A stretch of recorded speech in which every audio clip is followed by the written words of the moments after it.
Hello, world. Do you have what it takes to be a humanitarian? Warmest welcome to World Humanitarian Drive's 28th episode of Inspiring Millions Show. This is the show where we celebrate brilliant minds from around the world who share with us their story, one story at a time. Today, our featured guest is Kyaw Win, founder and executive director of Burma Human Rights Network. We'll get to know his inspiring story in a short while. Thank you for joining us, live or on replay. I'm Viva O'Flynn, your host and Global Media Relations of World Humanitarian Drive. Now let us tell you about World Humanitarian Drive. World Humanitarian Drive, also known as WHD, is an international NGO founded in Croydon, UK, by British Indian global peace activist, entrepreneur, writer, Dr. Abdul Basit Saeed. The primary vision of WHD is to promote peace, education, and trade harmony initiatives globally among everyone across the world, regardless of race, gender, religion, or nationality, living as one family. WHD is striving for humanity. This Inspiring Millions show is your show. As always, we encourage you to engage and interact with us. Please help us spread inspiration to the world by sharing this link. Put your questions that you would like to ask our guest, Kyaw Win, greetings, shout outs, or comments that you have for us in the chat box. We will read them later on this show. Let us also know where you are watching this. Wherever you are in the world, let us keep you company and brighten your day as we share peace, love, and goodwill. With the world battling the COVID-19 pandemic, there are countries struggling with famine, drought, floods, wildfires, unemployment, poverty, homelessness, injustice, and genocide. It is in these challenging circumstances that humanitarians are made. Humanitarians are those individuals that value human life. Humanitarians go out of their way to ease the burden of others. On Thursday, next week, the 19th of August, is World Humanitarian Day. According to the United Nations website, un.org, World Humanitarian Day is a global celebration of people helping others to recognize and appreciate humanitarian workers worldwide. In today's episode of Inspiring Millions Show, it is a great honor to have with us Kyaw Win, a humanitarian and a UK-based human rights activist. Kyaw Win was born and raised in Rangoon, Burma, also known as Myanmar. In 2009, Kyaw Win moved to the UK and joined the Burmese Muslim Association, where he became head of the Information Committee and obtained a position as secretary. In 2012, he founded the Burma Human Rights Network in London.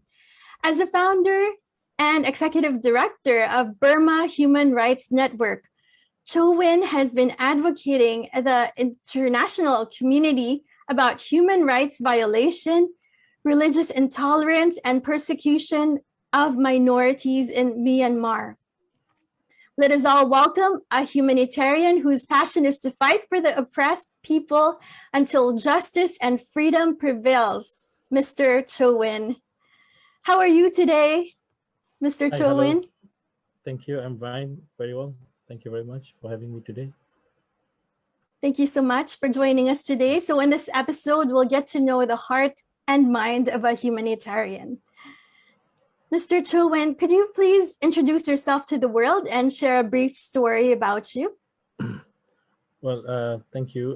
My name is Kyaw Win, and I born and brought up, as you said earlier, in Burma and migrated to UK in 2009. And I'm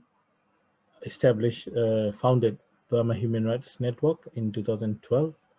And this is the reason why I have started is because I myself come from an oppressed community in Burma. Being a Muslim in Burma is not easy because of the oppressions and persecution. The problem in Burma is religious-based ethno-nationalism, which is called Burmanization. you must be Buddhist, you must be Burma, ethnic Burma, in order to be a complete citizens. Otherwise, you are categorized as a mixed blood categories, which is not a pure blood. That means you are not a Burma, you are not a Buddhist. So you are second class or third class citizen. That kind of attitudes they have in Burma. So the citizenship system is very discriminative.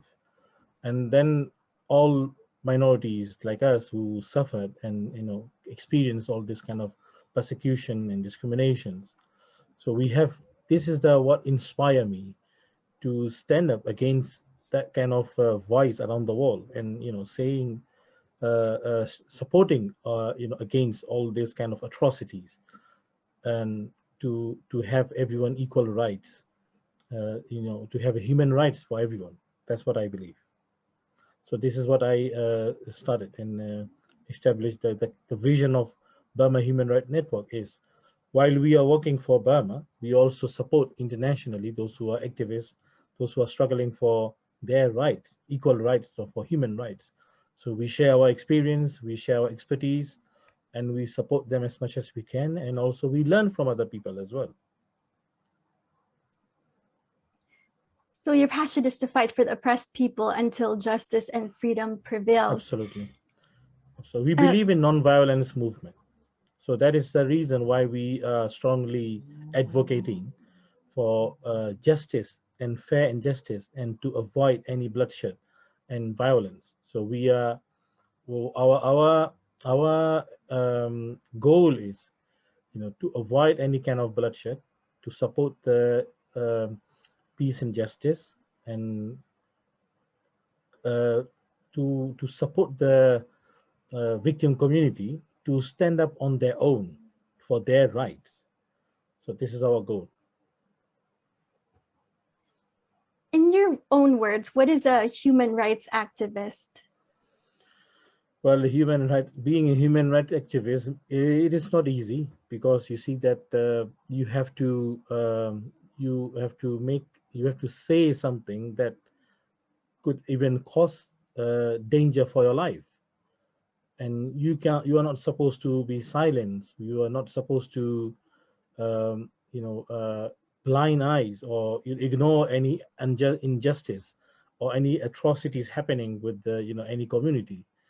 And even you are not supposed to silence anyone oppressing any human being. So even that person is your enemy. So you cannot, that is a morality and ethic for the human rights activists. So you have to stand up against all kind of injustice and any kind of oppressions. So what is the biggest challenges that a human rights activist faces? Well, challenges we are facing is varieties of challenges we face. First of all, sometimes the state sometimes committed crimes. That times people like us are become targeted, because they want to hide their crimes. They don't want us to raise about the crimes they have committed. So this is one of the issue we challenge, and we are not creating any destabilizing or any political problem. What we want is fair and justice and human right for everyone. So this is sometime in Asia, there are some countries it misinterpreted the human rights as a Western interference, because to hide their own crimes they blame the West. That is the Western interference to the human rights. Actually, human rights is a universal thing. Every human being has their rights, right? So none of the state or any bloc can deny human rights for in any part of the world. So this is not something Western countries' own creation. This is a universal thing, and that is why we have universal declarations of human rights, which has articles, 30 articles. We all abide, in the international community who follow that. And but what we see here is there are a variety, many countries which promote. Of course, the Western countries promote and championing the human rights, but it doesn't mean they are their creations. This is what misinterpretation and misconception in some political circle in Asia. So we have, or not only in Asia, sometime in Africa as well. We realize that, but this is not the right way. But human right is it matter for everyone who from the cradle to grave. So every human being has a right to live, to study, to have all what they are supposed to have, and equal right with everyone.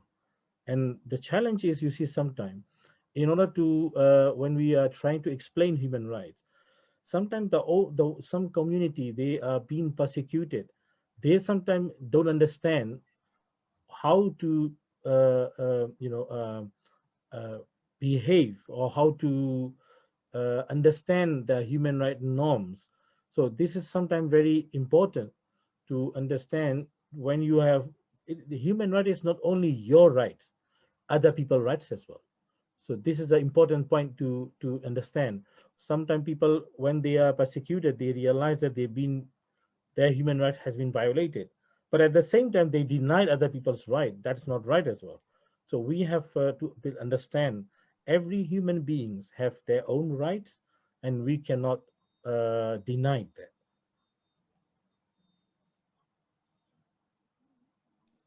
Yes. You're a well-reputed activist in UK, and to raise awareness of the plight of the Rohingya and other Burmese Muslims, you have given several public talks, Yes. interviews. You're also an author of several articles. So what do you consider the highlight of your career? Well, being an activist, it is, we don't have any time to think about our careers. What our career, what our future is really not very concerned for us. Our struggle is to see the people who we are serving become, achieve their rights. That's our goal. That's our career, but that's our dream. That's everything for us. So if you don't have that passion, it is very difficult to survive in long term, to fight for something very tough, very difficult battle. Because you see that we are struggling with the powerful entities to explain them that they are committing a crime, they are violating human rights, because they have all the power to deny, to ignore, to to counter us. So that is a challenge. We have to be very careful. So the career is, of course, every human being need their career, but it is very difficult to move away from your moral ground, moral duty, when we see that fighting for, struggling for the people that we also once come from that community, and move away from for only for our seeking our career, that is not right for our moral, moral ground. So that is the reason why we are trying our best to consistently struggling for the people who we see that being oppressed and violate their human rights. So this is a very important moral duty for us. So it's really important having this moral duty for you. Yeah. So there's an interesting fact about you. You're a polyglot. Do you know several languages such as Burmese, English, Urdu, We Hindi? do.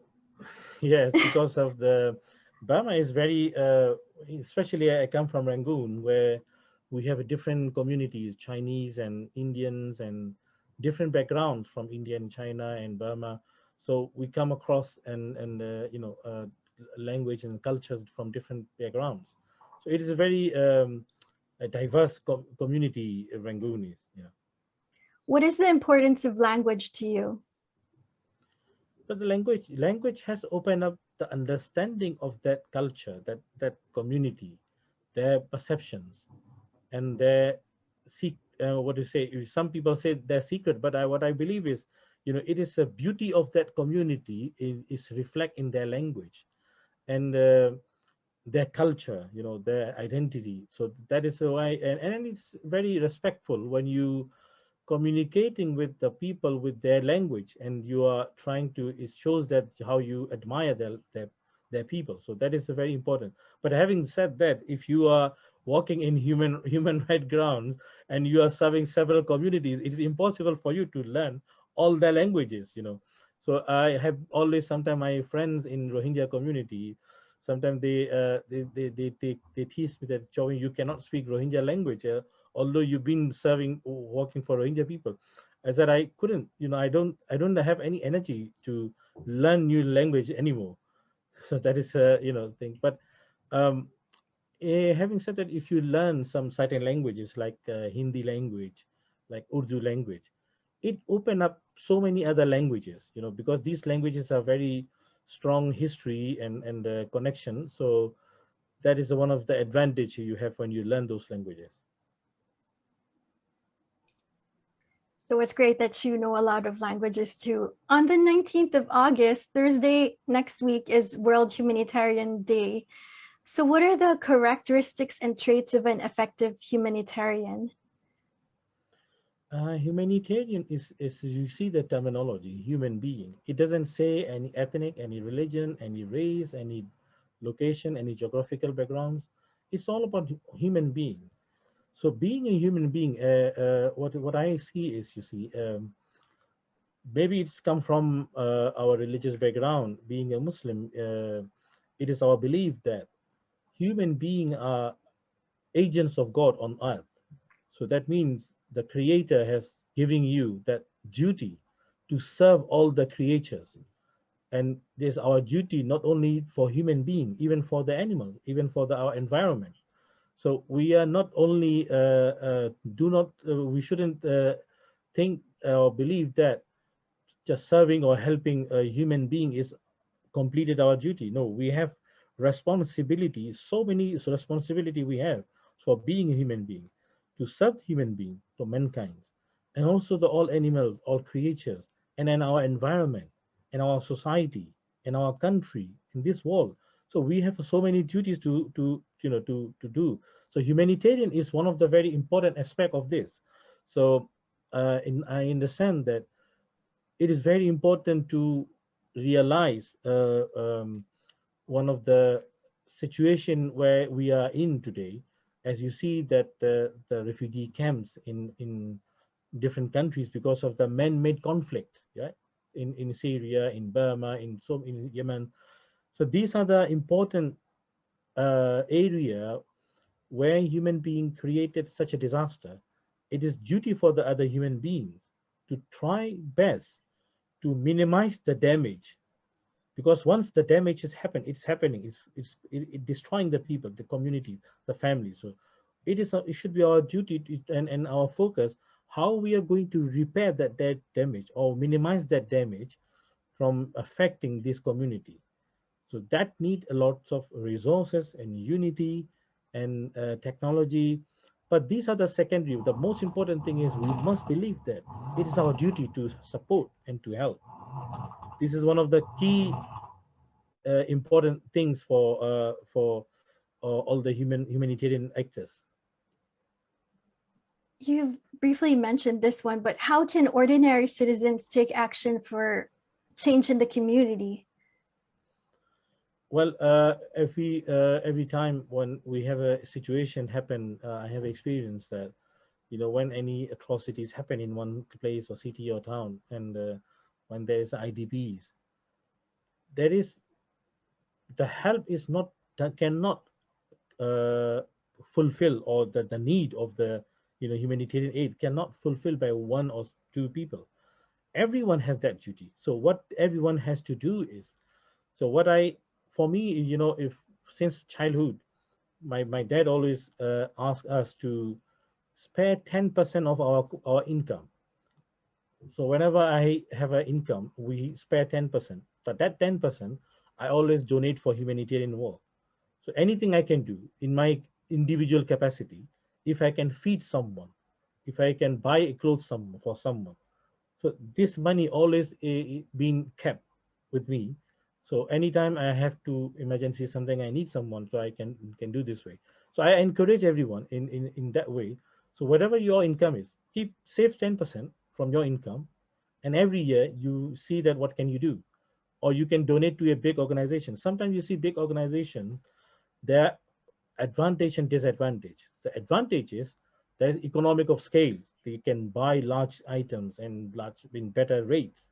Buying your, if you feed one person, costs you $5, they can feed one person with full in $2 because they have a economic of scale. But on the other hand, they have also admin costs.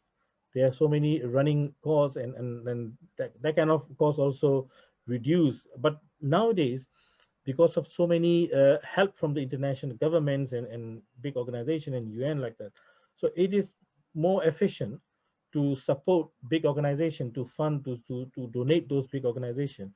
They can manage your money more better way, more effectively, to that will reach to the people who need most. So one of the most important principle is you should support, so you should support and help people who are the most vulnerable. That is the important thing. You cannot decide your donation based on your religion, based on your ethnicity, but important thing is you have to donate people who need most. That is one of the important principle, I think, in humanitarian. So that is how individually you can do. But for, you can also reach out your family. You can also reach out for your neighbors, your friends. Build small association or small uh, team that generate the money and then send this money to, donate this money to the people who need most. So there are many ways to who can, and you can also raise awareness of the people who are suffering. You see, in one of the most important principle that our Prophet Muhammad has been given us is, if you are seeing any injustice in front of you, you stop it by your hand. If you cannot do this, you raise your voice, your voice to stop this and alert other people. But if you cannot do this, you should hate this, you should boycott it in a way that, so you are not supposed to be silent or ignore or think that that's not relevant with me. No, every injustice on earth happening is relevant to you, with us, with everyone, every human being. We cannot say that it is not our business. It is our business. It is our right, duty. Any part of the world, any injustice happening, we have moral duty to do something. But it is depend on your capacity, what you can do. Different people have a different capacity. I understand that. So that's your, based on your capacity, your response will be different. But it is your duty. You have to do something in that way for your humanitarian as well. What we can do, if you can donate $1 or £1, it's fine. But if you can donate 1 million, that's good. But you have to do something. And never think that one person, how can I change one person? You know, the world has been changed several times because of individuals, not millions of people come together. One person who inspired the whole world and changed the, many good things. So we must not, think that how can I do some that changes in one person. Start from yourself, so you can mainly, possibly in one day, you can reach out to millions. And nowadays, you thanks to social media, you definitely can reach million people. So let's support and help people who need it most. So International Youth Day was yesterday. What can we do to empower the youth of today?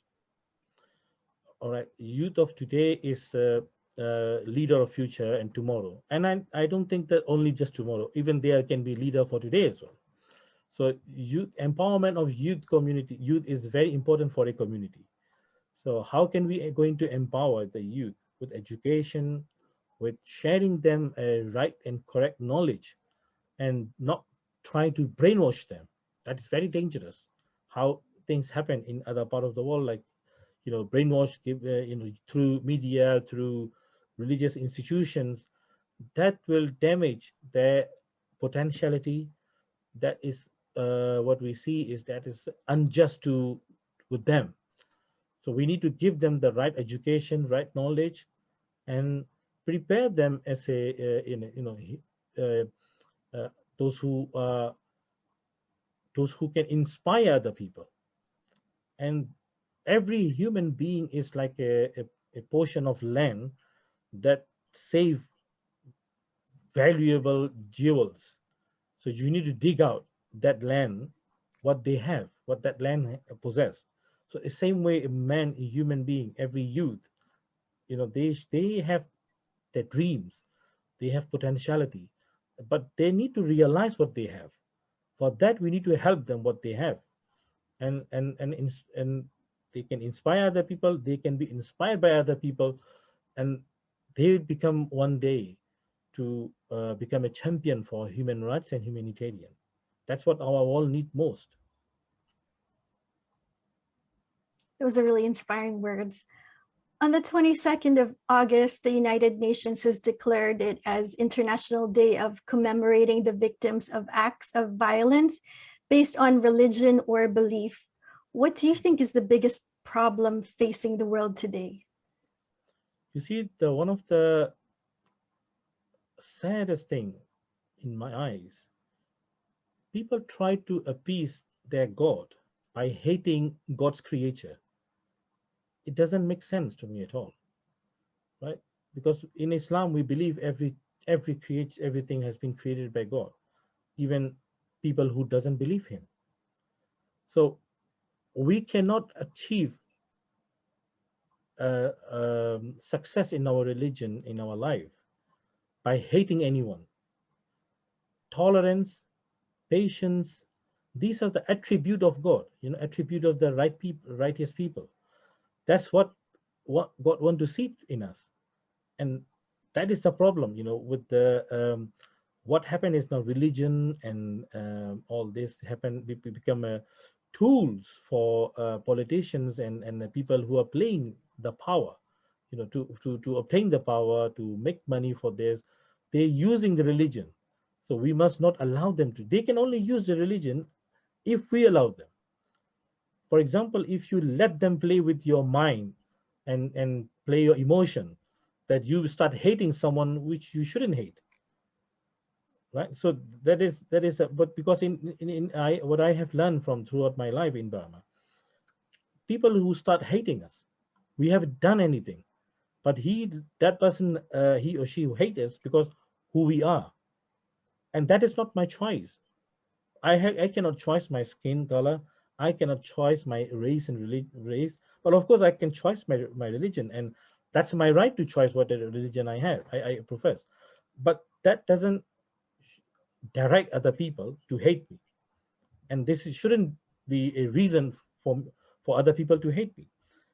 So we have to be. It is very important for individually to understand that, and to not to be misled by some media or by some politicians or by some groups and organizations, and because hatred has no good anything.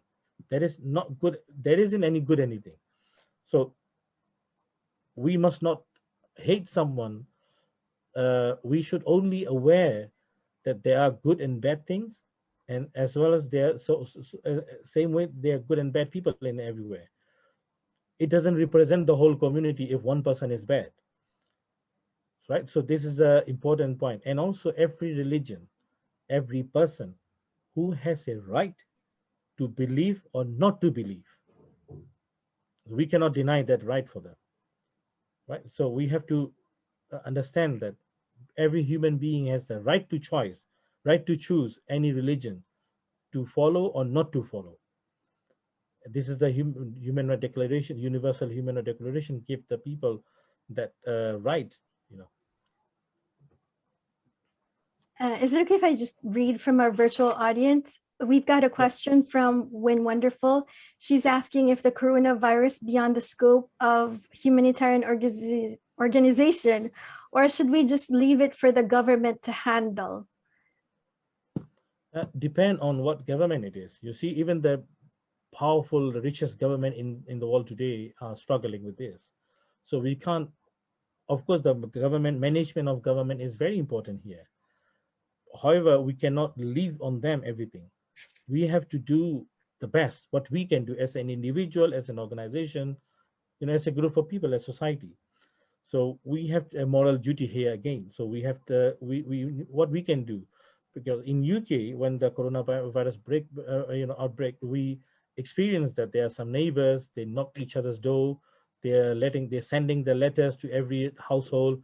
If you have anyone, please call this number, we'll arrange for your groceries, for your daily issue things. So they try to help each other. They form a team in every society and every borough area. So that's all. That's the very beauty.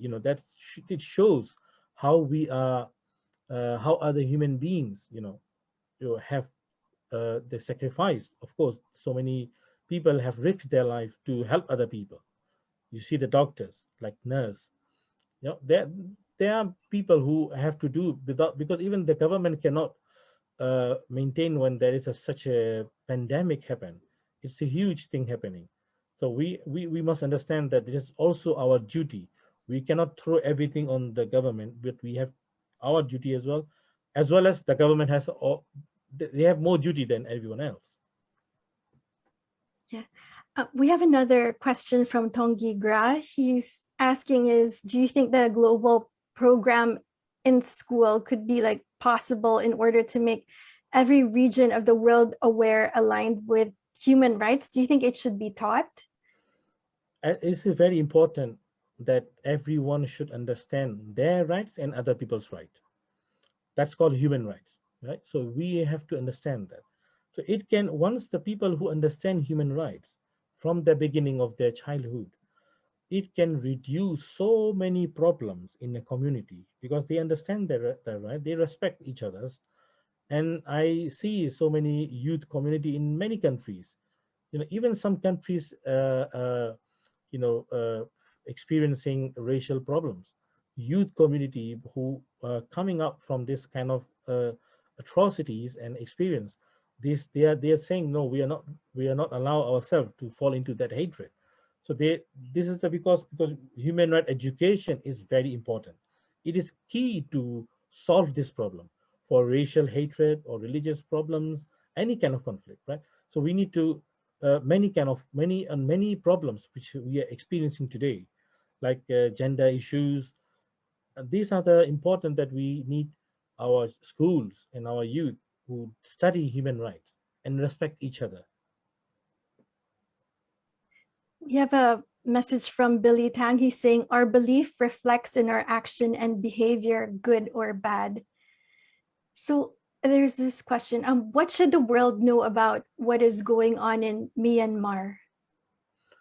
Well, the root cause of Burma, what's happening in Burma, is religious-based ethno-nationalism, which we call it Burmanization. You must be uh, Burma ethnic and you must be Buddhist. So you are accepted as a elite class, or you is a full citizen of Burma. So being a Muslims or Christians, they count you as a second class, third class citizens.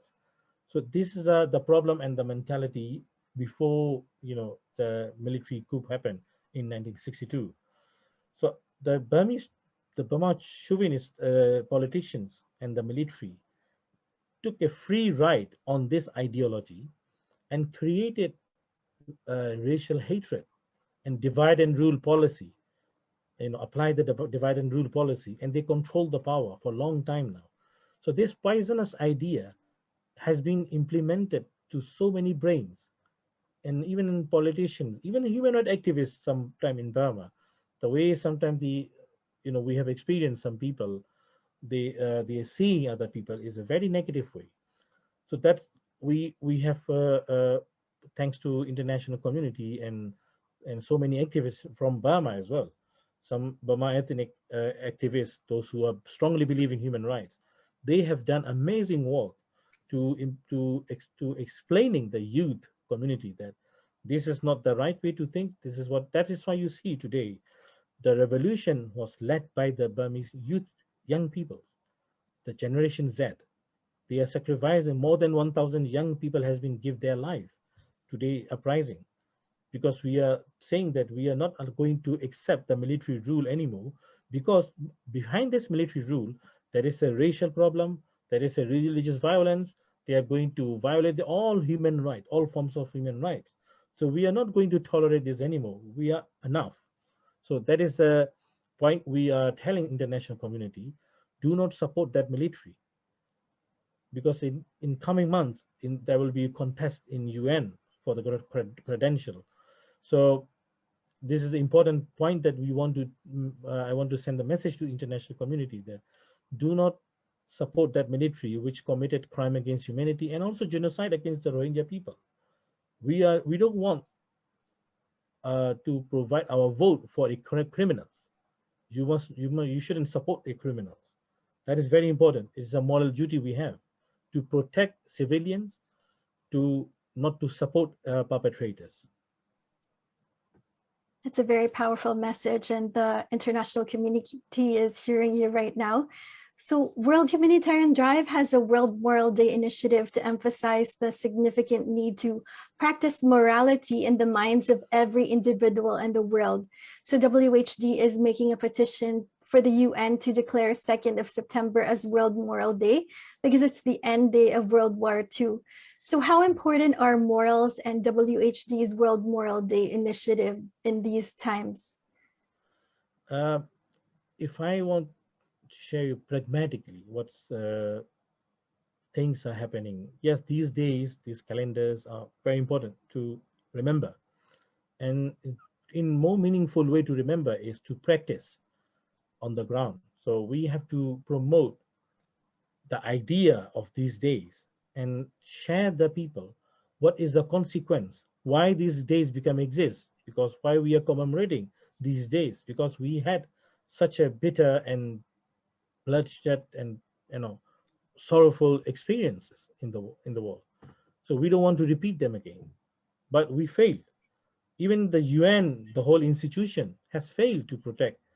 It is the founding idea is to protect the people from genocide. And you see that after the founding, there are many genocide happen. UN always failed that. So that is the failure. This failure should stop, right? This is a failure because we, as a human being and a UN as a big organization, it allowed to manipulate by the big powers and not based on uh, human rights and human democratic system. So that is the main problem we are facing today. The solution for our problem today, we must understand that without the justice, there isn't any peace. Without the peace, without the unity, there isn't any peace. So justice and peace, unity is very important. And for the peace, we need it is not enough for us to commemorating these days. We have to think about what is after that day, what are we going to do? We need to implement some system, some culture to prevent this kind of unfortunate situation. We said never again, but look at this. We had a genocide in Bosnia, we have genocide in Rwanda, we have genocide in Sri Lanka, we have genocide in Burma. These are the repeated failure is not suitable, it's not, we shouldn't allow this repeated failure. So we must do something. So this is the day we have to come together, we're commemorating, but at the same time, we have to decide not to repeat those atrocities again in our lifetime and the future. Our virtual audience they're really enjoying our topic and your answers, and they just have a lot of questions, but we're really stretched for time. Thank you. Should we answer this question by Billy Tang? How do we have a voice in human rights for the disabled community? Oh, this is very, very important for each and every one to look after the most unfortunate people among us. And this is a moral duty for everyone, and especially for the state. That is why we always suggest the welfare system is very important for the state to look after its citizens and the people who are living in its territory. And the most important thing is for the disabled people. These are our moral duties. So that's in human right. It is a very, very important subject to to support and to protect the disabilities. And it must be very ethical ground or moral ground from many aspects to protect, to support, and to look after the disabled people is very, very important. So as a human right activist, what I suggest is supporting disabled people of course, it is the most important duty for a government, but also is duty for the society, for the community. They should have a idea, you know, and unity, how they are going to understand the disability, what is the disability the individual have, and how to, you know, what they need. So in humanitarian side, I think this is not only one of the things is, you see, I would like to clarify that humanitarian is a human right. It is not two separate subjects. It is every human have a right to be, to have food, to have a protected, to support. So humanitarian is a human right as well. So we need to think about that, how we are going, if we have any for example, if any country or any place, any state, we have a facing some issues that disabled people have you know, facing, and the government is failed to protect them or support them, that's the community who can, who can stand up, you know, who can do something like financial wise, and nowadays there are so many contacts and you know, resources in online. You can reach out, you can raise funds, you can do crowdfunding, you can managing those funds to support the people, and you can get some idea how to handle, how to manage those people in support them. So I think it is doable, but it needs some efforts. We have another question from Shanta Nagendram, but I think you've already answered this one. So for the final question, what is your inspiring message to the world? Well, I don't think I could inspire anyone, but we just doing our best, what we as a human being, and in my capacity I can do, in according to I have a time and you know, energy in my lifetime. But what I believe is, you see, do your best, and important thing is, you know, we human being has a limited time to live on earth, and there will be more, our generation will come here. It is not important every people remember you, but you remember everyone in your lifetime and do something for them, so they will remember you one day. So important then thing is that we have to do our best in a good way, and bearing in mind all the ethics and moral grounds, and to achieve.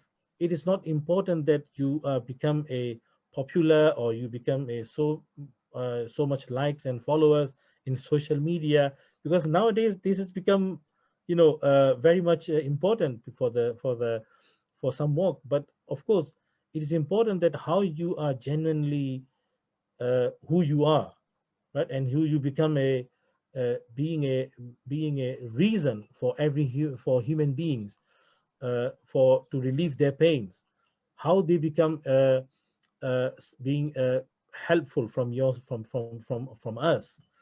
That this is the my way, you know, what to try my best to be a good human being, to support as much as I can. But this will carry you in some direction and some position one day. So you will be you know, qualified to do better and better with your experience. But in the most important thing is love, mercy, patience, tolerance. These are the very important.